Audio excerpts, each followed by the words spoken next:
la articulación de ahí, la que les dije, la coxofemoral, básicamente, como les dije, se divide en la cápsula articular, que básicamente... ¿Cuál es la cápsula articular, por ejemplo? La cápsula articular netamente sería ahí, ustedes lo tienen ahí articulado a los dos. Y desde acá se viene a insertar todo ese, un ligamento hasta llegar acá. Ahí, lo pueden ver ahí. Toda esta parte de acá se va a envolver tanto por delante y por detrás. Todo eso va a ser una cápsula articular donde va a tener un refuerzo extraarticular e intraarticular. El intraarticular es el ligamento redondo de la cabeza del fémur, nada más. Ahora, el extraarticular básicamente son los ligamentos, como les dije, va a ser un ligamento que viene acá, que va a ser el isquiofemoral, el iliofemoral, perdón, uno que va a ser el isquiofemoral y el otro que va a ser el pubofemoral. El iliofemoral, lo que viene a ser este de acá, va a tener una forma de Y, como les dije, se lo conoce el ligamento Y de Bigelow. Mientras que si se añaden los otros, que viene a ser uno acá y otro hacia acá, más o menos dense en cuenta que va formando así. Por ejemplo, uno es así, tiene así una inserción, y el otro es así, y el otro viene así de esta manera, en forma de eso. La inserción o la relación de los tres ligamentos que ustedes ven ahí, se lo conoce como la Z o N de Welker, se lo menciona así. Yo se lo voy a pasar, aunque al principio ya les pasé un PDF de articulaciones, ahí está también, vuelvan a repasarlo y profundicen un poco más. Porque eso no le va a preguntar nada acá, digamos, ligamento. El ligamento es pura teoría, no hay manera de que les pregunten hueso, digamos. Ahorita si nosotros estamos haciendo el repaso de práctica, es porque yo sé que le va a preguntar el doctor, si a ustedes les toca coxal, no solamente saber la práctica, no solamente saber la teoría, el doctor le va a decir, descríbanme, digamos, no es como que si ustedes sepan bien, por eso es lo que estamos haciendo ahora. Si, por ejemplo, ustedes saben excelente bien la cara exopélvica del coxal, por ejemplo, saben que tiene líneas glúteas, saben que tiene acetábulo, pero si vienen al doctor y dicen, doctor, esto es aquí están las líneas glúteas, digamos, ahí está mal, porque se da cuenta el doctor que no saben reconocer en el hueso, pero sí saben teoría, pero no saben reconocer en el hueso. Por eso yo les digo aquí, véanlo bien, digamos, porque el día de mañana les seguro que sí, digamos. Si al doctor, peor que al doctor les encanta hueso, digamos, al doctor le fascina el hueso, como ustedes vieron. Ok, ahora continuemos con el fémur. El fémur tiene tres caras y tiene tres bordes. Es diferente al húmero. ¿Se acuerdan del fémur? El húmero, ¿cuántas caras tenía? También tenía tres, pero ¿qué caras eran? Posterior. Una posterior y dos laterales, ¿no? Bueno, una lateral, una anterolateral y una anteromedial, ¿no? Eso viene a ser. Yo les digo eso para que se acuerden que esto es al revés. El fémur tenía una cara posterior, ahora esta tiene una cara anterior. Tiene una cara anterior, tiene una cara lateral, tiene una cara medial. Y yo siempre le dije, a lo que son las caras, los bordes va a ser netamente lo opuesto. Si yo digo acá, por ejemplo, que tiene una cara anterior, yo voy a decir que tiene un borde posterior. Si yo digo, por ejemplo, que tiene una cara anterolateral, yo voy a decir que va a tener un borde posterolateral. Y si yo digo, por ejemplo, si tiene una cara anteromedial, va a tener un borde, si tiene una cara anterolateral, va a tener un borde posteromedial, o sea, al revés, digamos, nada más para que no se olviden, digamos. Cara anterior, cara lateral, cara medial, borde posterior, borde lateral y borde medial, nada más. Aquí, por ejemplo, lo que resalta las caras más importantes de acá, y lo que sí notan, es la cara anterior y es el borde posterior. Los bordes, como ustedes se darán cuenta, el borde lateral, que vendría a ser este de acá, y el borde medial, no se nota mucho. ¿Por qué? Porque estos bordes son romos, o sea, no son filudos como este de acá. Por ejemplo, este de acá, ustedes se dan cuenta la vista, que es un borde bien plano. Pero este borde no se nota, no hay, es romo los bordes laterales, como el borde medial, son netamente romos. Ahora, para estudiar un hueso largo, pues nosotros sabemos que tiene dos epífisis, una epífisis proximal, una epífisis distal, un cuerpo, ¿no? Vamos a empezar, por ejemplo, con lo que viene a ser el borde en la cara anterior. Todo esto que es la cara anterior. En la cara anterior, ¿qué rescatamos? Solamente hay la inserción de un músculo grande. ¿Cuál creen que es?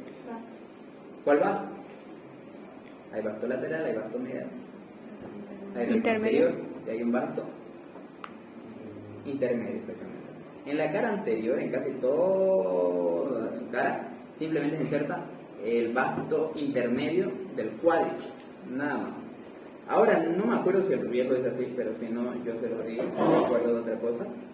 Se menciona que también abajo, hacia la cara anterior, hacia casi la extremidad inferior, se inserta un músculo. A ese músculo se lo conoce como subcrural, o se lo conocía como músculo de refuerzo del cuádriceps, algo por ahí. Pero ese es un accesorio, ese no es constante, ese es inconstante. Lo que ustedes tienen que saberse que es el vasto intermedio del músculo cuádriceps, nada más, vasto intermedio del músculo cuádriceps. Ahora, yéndonos hacia el borde posterior. El borde posterior es el más importante. ¿Por qué? ¿Alguien sabe cómo se llama esta característica de acá? Línea áspera, ¿no? Exactamente, el borde posterior está caracterizado por una línea áspera que se abre con dos labios.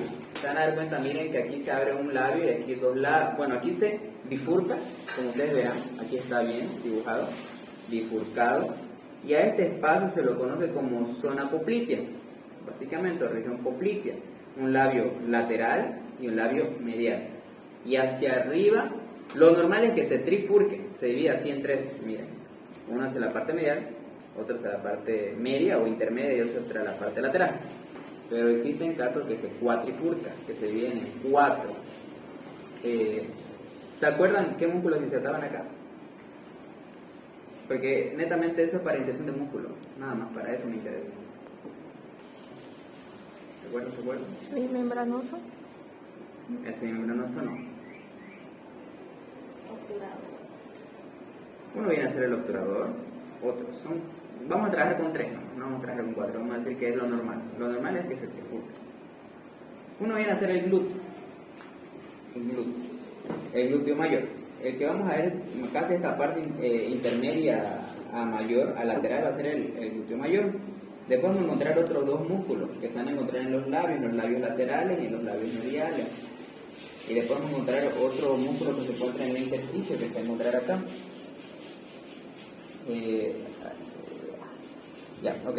Lo que vendría a ser en esta parte más interna era el aproximador menor, y en lo que vendría a ser la parte más externa era el aproximador mayor. Son los dos aproximadores que me delimitan este espacio de acá, que era el aproximador menor, el aproximador mayor, y lo que vendría a ser esta parte que es el glúteo. Y ahí el otro pequeñito ese que a veces es inconstante es el músculo piriforme. Son esos, los dos aproximadores, el glúteo y el músculo piriforme. Eso viene a ser las cuatro inserciones de los músculos, pero a nivel superior, a nivel de la línea áspera hacia nivel superior. Pero hacia nivel inferior, básicamente son dos líneas que van a delimitar lo que era la fosa poplitea. Porque nosotros sabemos que hacia la parte posterior del muslo, entre el muslo y la parte de la pierna, vamos a tener una fosa poplitea que es más o menos de forma hexagonal. Ok, ahora yéndonos hacia la parte superior. Hacia la parte superior vamos a destacar lo que viene a ser la cabeza, el cuello y la parte trocantínea, del trocánter, ¿no? No se confundan con troquín y troquíter, sino que la parte más abultosa acá es el trocánter. La parte de la cabeza, ¿qué podemos hablar de la cabeza? De nuevo lo mismo, aquí también hay una cabeza anatómica y hay una parte quirúrgica. La parte quirúrgica básicamente viene a ser esta parte de acá, y la parte anatómica viene a ser esta parte de acá, que es la unión de la cabeza con el cuello básicamente, ¿no? Es 2/3 de esfera que va a tener una pequeña fosa para el ligamento redondo del fémur, ¿no? Ahora, en la parte del cuello vamos a estar bien relacionada a lo que viene a ser el trocánter. ¿Por qué? Porque en el trocánter, es ahí donde espero que igual el doctor, tenemos una cara lateral, que viene a ser esta de acá. Es esta la cara lateral. Viene a ser la parte, esta es la cara lateral, la cara medial del mismo, el borde superior, el borde anterior, el borde inferior, que es esta línea roja que incluso la trazaron acá, y lo que viene a ser el borde posterior. Lo principal para empezar de este trocánter, ¿qué podemos hablar? Que esta parte de acá se la llama como cresta trocantínea, y hacia la parte de adelante de esta de acá se la conoce como línea trocantínea. Esta línea trocantínea coincide con el borde anterior, borde posterior. ¿Por qué yo les distingo en eso? Porque justamente en esta línea trocantínea es donde se inserta, como le dije, la cápsula articular. Es donde se inserta la cápsula articular, por eso es importante, ¿no? Después teníamos la cara lateral, que es esta parte del trocánter, y después tenemos la cara interna del trocánter, o cara medial. Eso es lo que viene a ser el trocánter mayor, ¿no? Trocánter mayor, pero también tenemos el pequeño trocánter menor. que creo que hace rato le dijeron, ¿qué es inserta en el trocánter menor? Exactamente. La única inserción en este trocánter menor es la inserción del músculo psoas ilíaco. Nada más. Si les preguntan dónde se inserta el músculo psoas ilíaco, trocánter menor. No hay más donde dudar. Ahí. Después vamos a ver lo que viene a ser la parte lateral, la parte medial, el borde superior, el borde inferior y el borde posterior. En el borde posterior no se inserta nada. En el borde superior se inserta el músculo piriforme. En lo que viene a ser el borde anterior se inserta el glúteo medio. Y ya luego en lo que viene a ser el borde inferior se inserta el glúteo menor. Nada más. Eso viene a ser las inserciones de esas caras y esos bordes. En el borde inferior, como le dije, se insertaba el glúteo medio y el otro ya hacia la parte posterior ya se insertaba nomás simplemente una línea. Es lo que nosotros podemos ver. Porque el doctor, si les va a preguntar y si les pregunta sobre epífisis proximal, lo que él va a rescatar es ese trocánter y la inserción en cada uno, en la cara lateral, en la cara medial. Y me olvidé. En la cara lateral se inserta lo que viene a ser el aproximador mayor, nada más. Pero el doctor lo dijo diferente. ¿Sí? Dijo otro músculo. ¿Cuál es el medio? En cara lateral y el glúteo mediano. ¿El medio? Ajá. En la cara medial, el músculo obturador interno y externo. En el borde superior, el músculo piramidal. En el borde inferior, el lateral del glúteo. O sea, todo diferente. Está bueno. Ajá. A ver, déjenme revisarlo. Quizás yo me esté equivocando, pero qué raro. A ver, ¿me lo pasan, María José? Y yo se lo voy a revisar en el grupo. Yo se lo voy a decir eso. Qué raro. Y eso que lo estoy en la mañana. Pero ya, a ver, lo voy a revisar de nuevo eso. Ok. Sigamos entonces de la parte inferior. Hacia la parte superior netamente es eso lo que menciona, es el trocánter, la inserción de los trocánteres. Y hacia la parte inferior, ¿qué podemos rescatar? Podemos rescatar lo que van a ser los cóndilos. Son dos cóndilos, un cóndilo lateral y lo que van a ser un cóndilo medial. Entre los cóndilos vamos a encontrar lo que van a ser la tróclea del fémur. Una vez conectado con esa tróclea, lo que nosotros netamente vamos a estar en contacto viene a ser con lo que viene a ser la meseta tibial. Esa meseta tibial de la tibia y el delgadito hueso, lo que veníamos a ver, el peroné. Nada más lo que nosotros podemos distinguir, ¿no? La meseta tibial y el peroné. Gracias a esos tres huesos que nosotros encontramos, vamos a encontrar la articulación de lo que viene a ser la rodilla. Y también reforzándonos aquí hacia la parte anterior, que viene a ser la parte de la rótula. La rótula, que no encontré el hueso, pero básicamente es un hueso más o menos de esta contextura, donde va a tener una base y va a tener un vértice.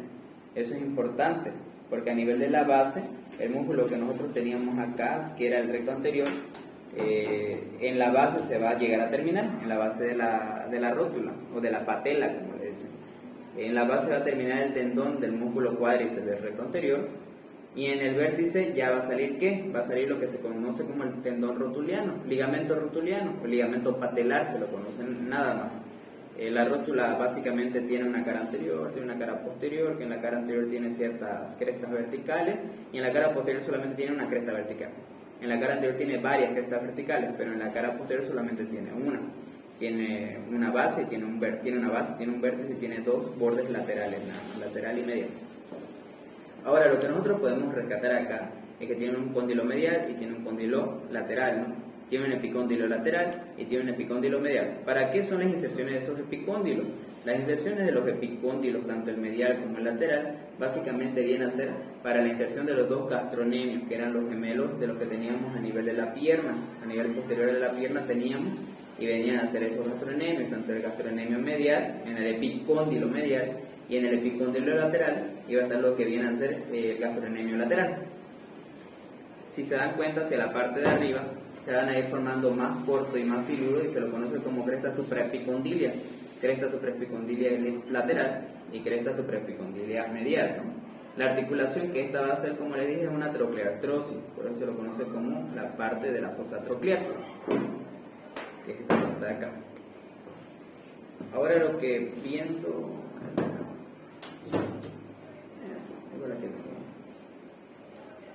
Siempre sepan que esta cosita de acá, que en síntesis viene a ser una apófisis estiloide, siempre va a ir hacia la cara medial, o bueno, siempre va a ir hacia la parte interna.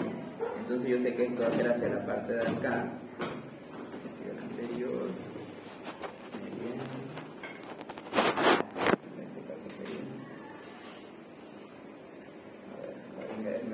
hacer esto de acá. ¿Qué pasa? Peroné.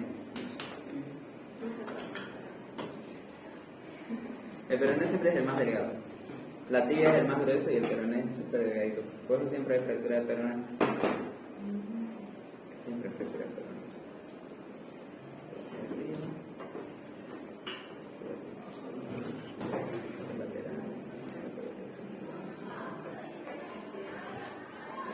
Este por ejemplo, este es izquierdo.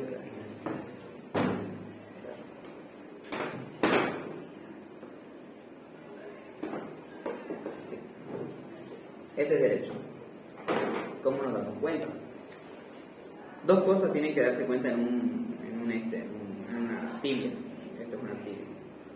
Fíjense que siempre la cara anterior de la tibia va a tener este tubérculo, que es un tubérculo tibial anterior para el ligamento rotuliano, básicamente tuberosidad tibial, la tuberosidad tibial para la inserción del ligamento rotuliano, y la pequeña apófisis estiloides de acá de la misma tibia tiene que ir siempre hacia la parte interna. Si nosotros tenemos esas dos características bien, sabemos que en este caso sería un derecho, digamos, porque esta parte sería interna y ya está la parte externa. En este caso que no coincide, por ejemplo, en este caso esta de acá, por ejemplo, es una izquierda, porque vean que esto está yendo hacia adelante, está bien, pero la apófisis está yendo hacia afuera, digamos. Si yo dijera, digamos que eso está bien, y este es el peroné, esto sería lateral, pero esto estaría yéndose también hacia la parte lateral, y yo les dije que esto siempre tiene que ir a medial, siempre esto a medial. Entonces debería ir así. Si yo dijera, por ejemplo, ya esto es derecho, digamos, ok, está yendo esto hacia medial, pero vean que esto se está yendo hacia atrás, entonces está mal, digamos. Esto es izquierdo y esto es derecho. Esa es la característica. ¿Cuál? El hueco es seguro lo articular, o sea, de los que están ahí colgados, no está mal ese hueco. No existe, por si acaso. Ok.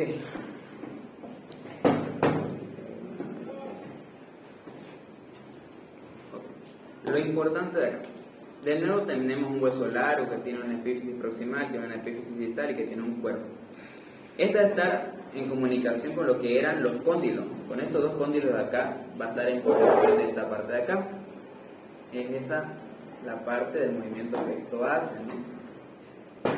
A esto de acá se lo conocen como las mesetas tibiales, ¿no? Esas mesetas tibiales que vienen a ser, también volviendo a lo de antes, que hay una parte articular que viene a ser esta parte de acá, parte articular, y esta la parte del medio, que es una parte no articular, pero que de igual forma va a servir para la inserción de ciertos ligamentos. Por ejemplo, la parte articular va a estar en relación netamente con los meniscos, y eso también la pregunta del doctor. Tienen disposición los meniscos, esta disposición que era la más medial y esta que era la más lateral. Los meniscos tienen ciertas formas, digamos. Por ejemplo, el menisco izquierdo tiene la forma de una C, mientras que el menisco derecho tiene la forma de una O. Esa es la disposición de estos meniscos. El izquierdo va a tener una forma de una C y el externo va a tener una forma de una O. La mnemotecnia que siempre me acuerdo es ICO, digamos, interno C, externo O. Eso es lo que nosotros encontramos, ¿no? Después, hacia la parte media, vamos a encontrar estas espinas o tuberosidades tibiales. ¿Para qué me sirve eso? Porque como son espinas, a esta porción de aquí adelante se la va a conocer como porción preespinal y a esta porción se la va a conocer como retroespinal. Lo importante de esto que viene a ser, en que sea la parte preespinal, ahí se va a insertar lo que viene a ser el famoso ligamento cruzado. El ligamento cruzado anterior va a estar ubicado en la parte preespinal, y hacia la parte retroespinal, miren acá, estas son las que están dibujadas acá. Esta partecita, esta espinita, viene a ser donde se va a insertar el ligamento cruzado anterior, y hacia esta parte posterior va a estar insertándose lo que viene a ser el ligamento cruzado posterior. Esos ligamentos cruzados, como ustedes verán, incluso se van a estar cruzando hacia estos dos lados, por ejemplo. Van a estar cruzándose hacia las caras intercondilias de estos mismos cóndilos. Es donde se van a insertar acá, y un ligamento que venga, digamos el ligamento cruzado anterior que va a estar acá, va a insertarse hacia la cara de la intercondilia del cóndilo lateral. Desde la parte medial se haría lateral y de la parte lateral se haría la medial. Por ende, ligamentos cruzados, ¿no? Ahora, ¿qué es lo importante también de esos ligamentos cruzados? Hablando un poquito de la articulación de la rodilla. La articulación de la rodilla, que es un tipo tronclear, vamos a tener, ¿qué refuerzo de la articulación de la rodilla? Vamos a tener los ligamentos cruzados, pero hacia nivel posterior.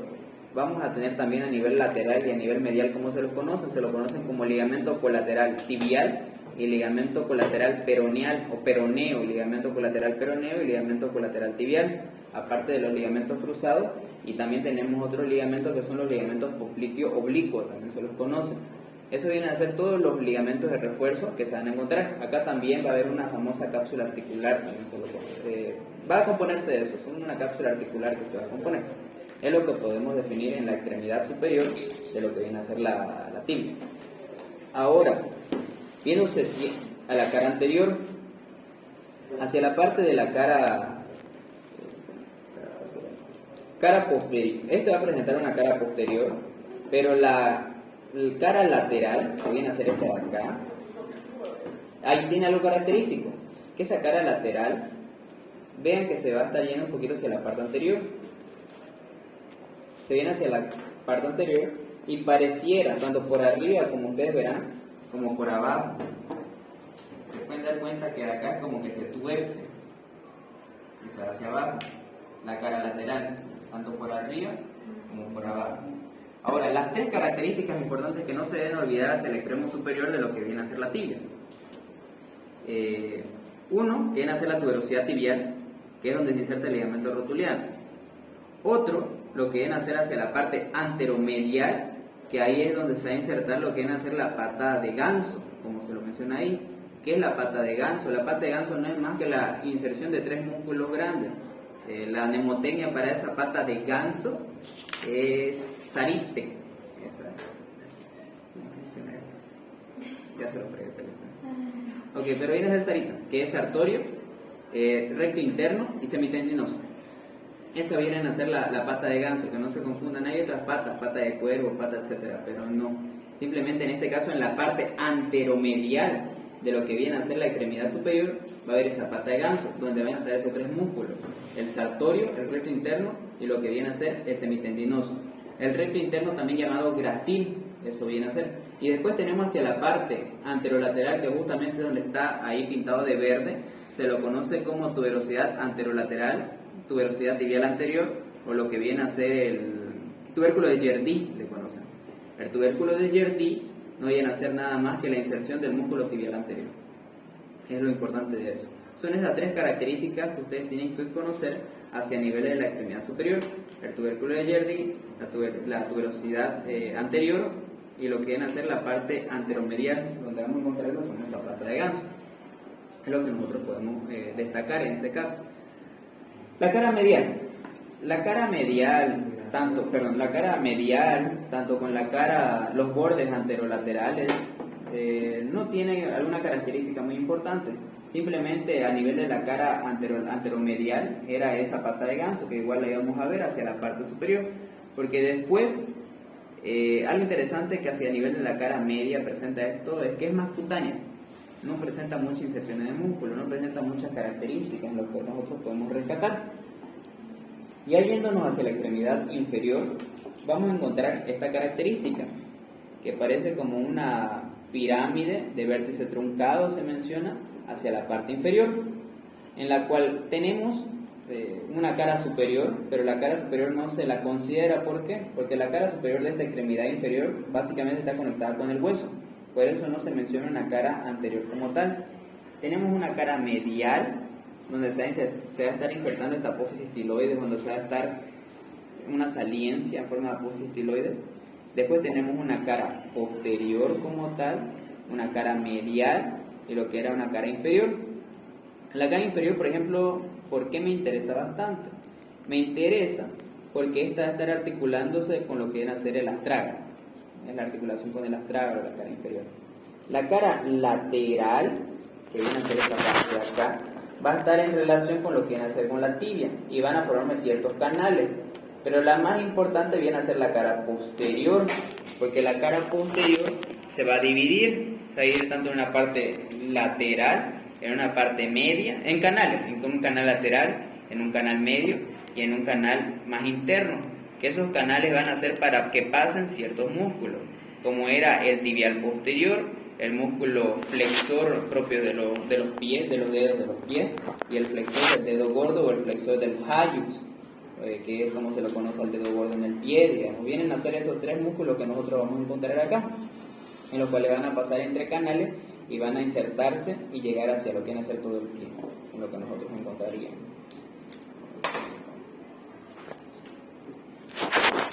Eso, nosotros encontramos un pequeño canal que se lo conoce, que se va a llegar, ¿no?, a formar un canal. Como se darán cuenta que hay un surco bastante pequeño,